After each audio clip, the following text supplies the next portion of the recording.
Salut! Nous voici à nouveau sur Slory TV pour la troisième partie du démêlage des cheveux pendant le shampoing. Donc j'ai avancé hors caméra, hein. Donc vous voyez qu'au fur et à mesure où je démêle mes cheveux, je fais des grosses vanilles pour pas que ça s'en mêle à nouveau. Et voilà, donc toute la partie gauche est faite. Il me reste la partie droite qui est sèche maintenant. Il n'y a même pas de goutte d'eau qui tombe. C'est voilà. Bon, ça va le faire. Et donc pendant que je démêle mes cheveux, je réponds également au tag ethnicité. Donc j'en ai trouvé deux sur les différentes vidéos YouTube que j'ai regardées. Et donc dans les deux premières parties, j'ai répondu au premier tag ethnicité que j'ai trouvé qui comportait seulement 9 questions. Et donc dans cette partie et une dernière, enfin j'espère que ça sera pas plus, je répondrai donc à un nouveau tag ethnicity qui a cette fois-ci 29 questions. Donc je vais essayer de ne pas développer autant que dans le premier tag mes réponses pour avoir le temps de répondre assez rapidement. Donc voilà la différence entre des cheveux pas démêlés et des cheveux démêlés. Shrinkage. Voilà, là j'ai beau tirer dessus, c'est quand même pas... Bon, enfin presque, mais c'est pas tout à fait la même chose, hein. Ah, j'ai cru voir une goutte d'eau tomber. Donc voilà, donc on va essayer d'être rapide cette fois-ci.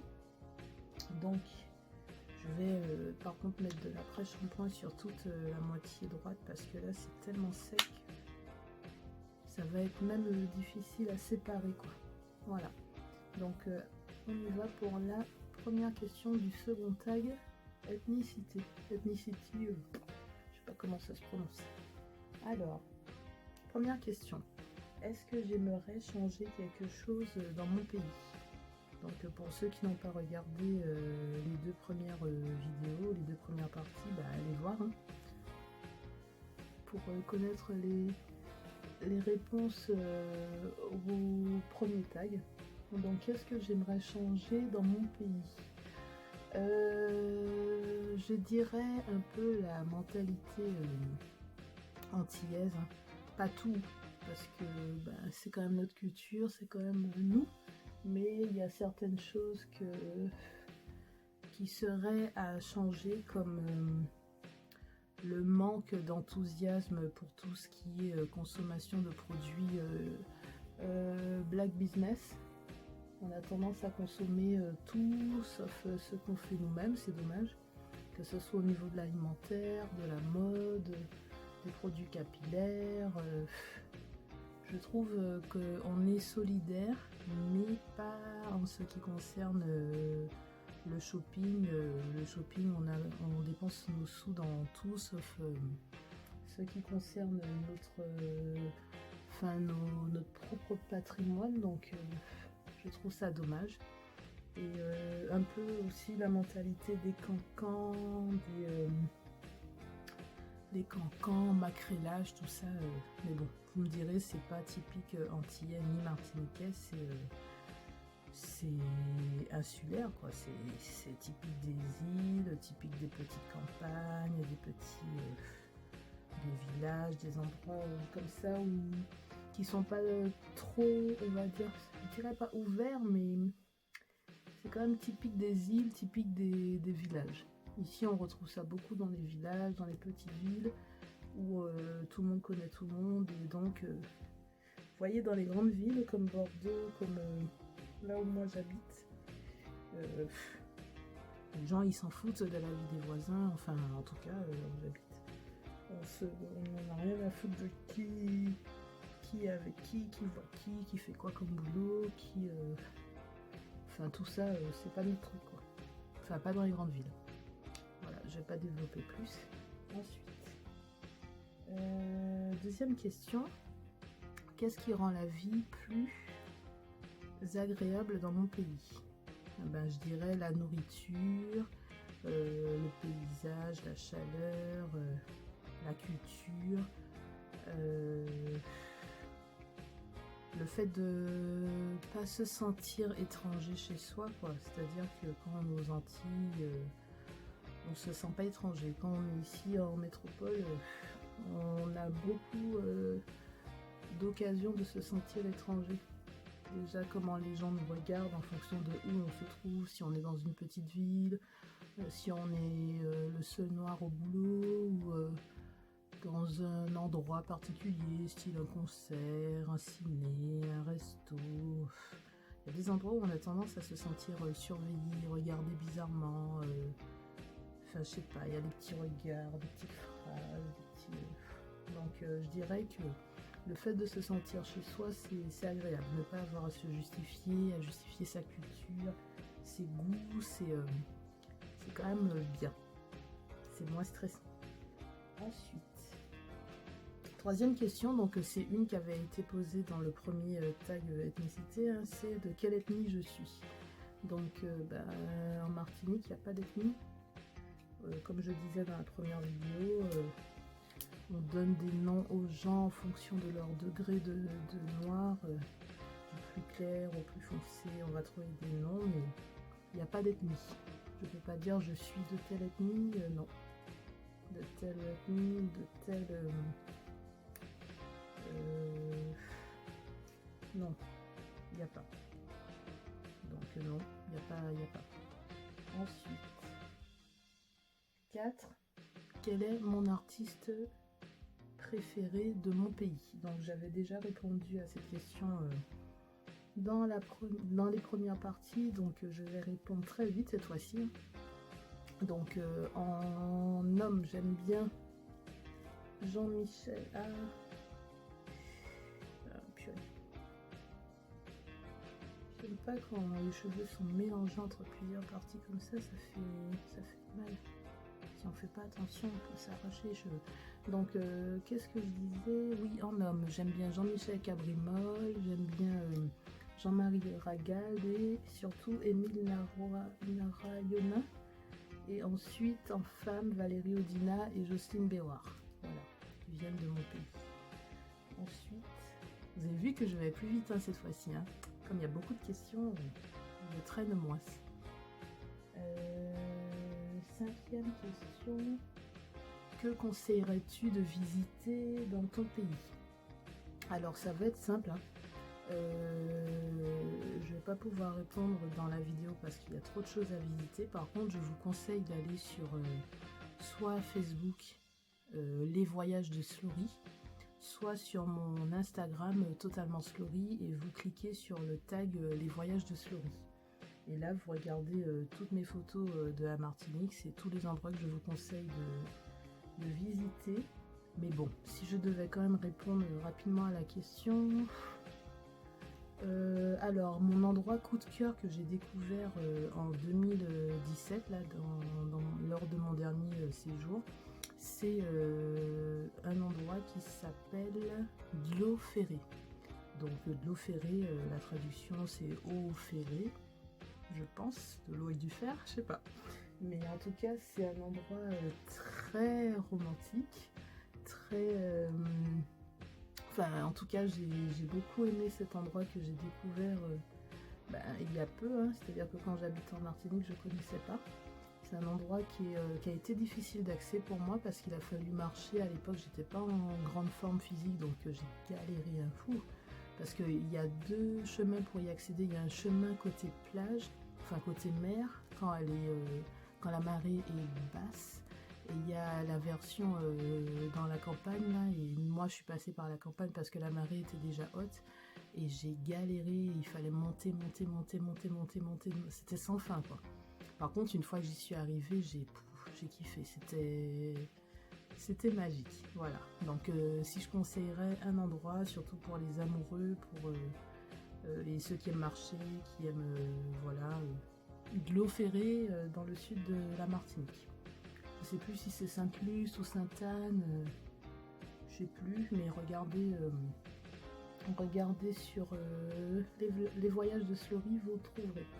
C'est une espèce de bassin en forme de cœur qui donne sur la mer. C'est comme un jacuzzi naturel, c'est génial. Voilà. Ensuite, 6e question, pour rentrer dans le cœur de quelqu'un de ton pays. Alors franchement, moi je dirais la bouffe. Hein. C'est-à-dire que ce soit en amitié ou que ce soit en amour, hein, partir du moment où vous savez cuisiner, vous avez déjà des points, quoi. Enfin, je connais peu de personnes qui savent cuisiner, qui trouvent pas de chéri ou qui n'ont pas quelqu'un à inviter à manger. Donc je dirais ça. Pour entrer dans le cœur de quelqu'un, c'est la bouffe. Après, quelqu'un qui sait pas faire à manger, je dirais quelqu'un qui n'est pas raciste, quelqu'un qui n'est pas qui n'a pas un esprit tordu. On est quand même accueillant avec les personnes qui ne sont pas condescendantes, supérieures d'esprit, enfin qui se donnent pas des airs. Voilà, je pense qu'on est quand même assez accueillant, assez bienveillant en fonction de l'attitude de la personne, ce qui me semble normal. Donc voilà. Ensuite, les prénoms les plus utilisés. Donc à une certaine époque, j'aurais dit un tas de prénoms avec des gens dedans. Comme par exemple dans les chanteurs que je vous ai cités, il y a quand même Jean-Michel, il y a Jean-Marie. À une certaine époque, il y avait beaucoup de noms avec des gens, ou des noms avec Marie quelque chose. Voilà, même dans les noms de famille d'ailleurs. Quel nom on retrouve beaucoup? Alors là, quel nom on retrouve beaucoup?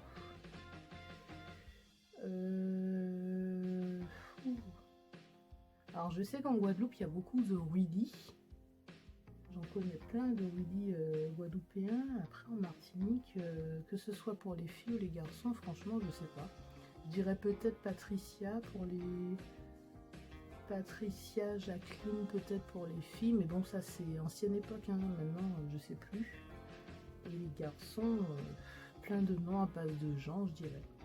Jean quelque chose. Par exemple Jean-Philippe Martelly, le chanteur, enfin... Mais après c'est pareil, c'est une autre époque aussi. Actuellement, je sais pas. J'ai aucune idée. Bon allez, je dirais pour les prénoms un peu plus peut-être récents, mais pas modernes, je dirais Philippe, Patrice,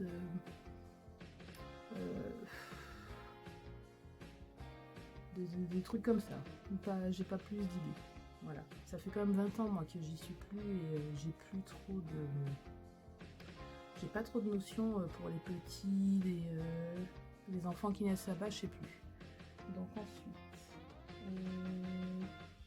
meilleur coin pour manger. Alors, je vais vous donner ceux que j'ai découverts quand je suis allée en 2016 et en 2017. Donc, il y a un endroit qui est pas loin de l'hôpital, le principal hôpital de la Martinique, hein, donc à Fort-de-France, et qui s'appelle Guagua Resto.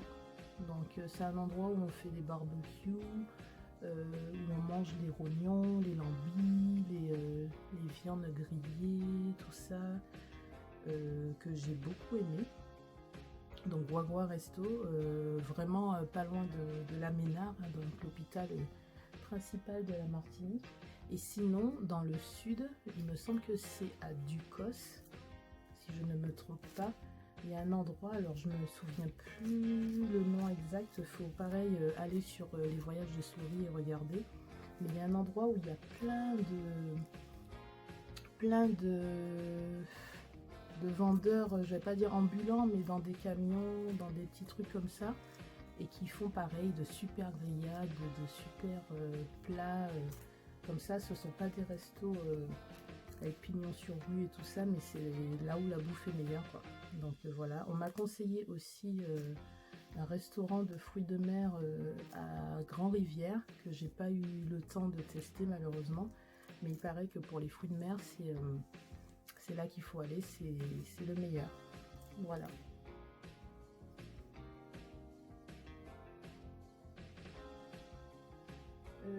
Ensuite, 9. Mentalité par rapport à l'homosexualité dans ton pays. Alors je dirais que les choses ont beaucoup évolué en 20 ans, parce que je sais qu'à l'époque où j'habitais là-bas, eh bien, c'était quand même pas bien vu du tout. Enfin, c'était... à part au moment du carnaval où les gens se déguisent, les hommes se déguisent en femmes, où on a l'impression qu'il y a plus de tolérance par rapport à l'homosexualité, en dehors de ça, il n'y avait pas forcément... j'ai pas l'impression qu'on était vachement ouvert sur ce sujet. Et actuellement, je pense que les choses ont changé, hein, parce qu'il me semble avoir entendu une fois qu'il y avait une Gay Pride dans le nord de la Martinique.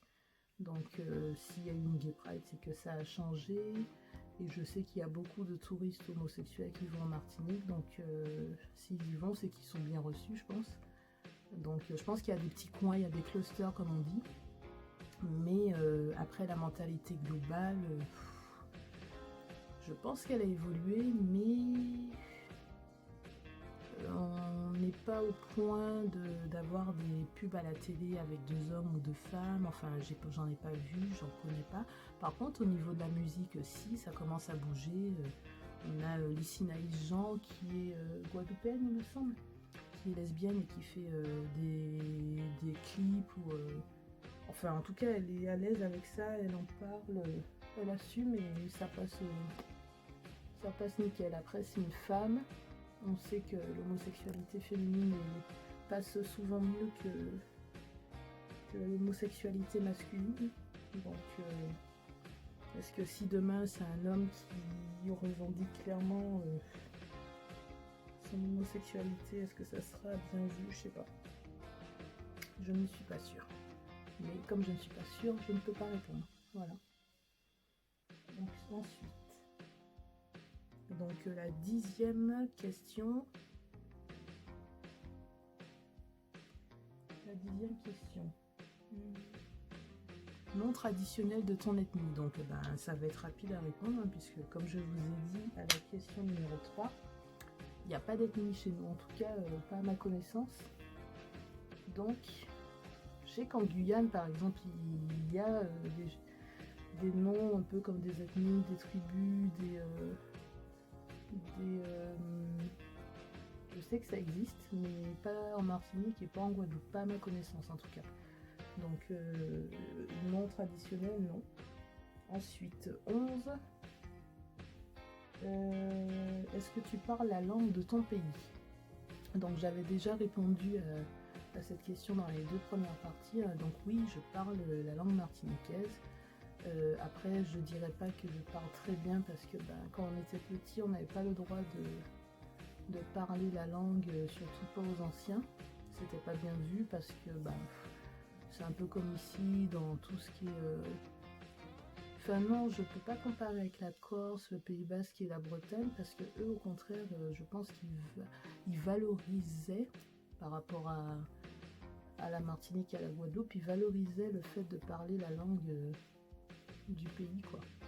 Enfin, quand je dis la langue du pays, de la zone géographique, quoi, de la région. Par exemple, il me semble que les Bretons savent parler le breton, les Corses savent parler le corse, les Basques savent parler le basque. Par contre, nous, enfin plus en Martinique qu'en Guadeloupe, on nous a un peu conseillé de plus, enfin les parents voulaient que les enfants parlent bien le français à l'école. Donc du coup, c'était pas bien de parler... c'était pas bien de parler le créole. On voulait que les enfants parlent plutôt le français. Donc, c'est seulement les enfants un peu des campagnes qui traînaient dans la rue, qui parlaient créole tout le temps. Alors que maintenant, j'espère que ça a évolué, mais nous, en tout cas, à notre époque, nos grands-parents ne voulaient pas qu'on parle créole ni à eux, ni à nos parents. Donc, on parle quand même, hein, parce que bon, on entendait nos parents et nos grands-parents et nos tantes et nos oncles parler. Et même au journal, à la radio, il y a le zouk, il y a même d'autres musiques où on entendait parler créole. Donc on comprend, on maîtrise, mais je pense que notre créole est moins perfectionné que celui des anciens, quoi. Voilà.